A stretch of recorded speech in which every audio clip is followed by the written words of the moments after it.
ইতিহাসের ভয়াবহ দাবানলে ৯ দিন ধরে পড়ছে ক্যালিফোর্নিয়ার লস অ্যাঞ্জেলস। এতে প্রাণ গেছে অন্তত ২৫ জনের, নিখোঁজও রয়েছেন বেশ কয়েকজন।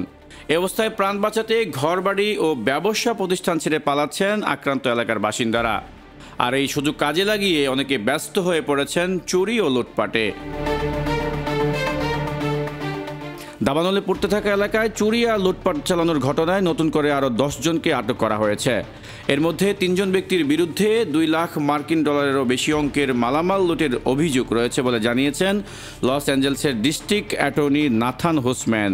এদিকে গত কয়েকদিনে লুটপাটের অভিযোগে অন্তত ৩৯ জনকে আটক করল যুক্তরাষ্ট্রের আইনশৃঙ্খলা রক্ষাকারী বাহিনীর সদস্যরা। অপরাধ প্রমাণিত হলে তাদের কয়েক বছরের কারাদণ্ড হতে পারে বলে জানিয়েছেন কর্মকর্তারা।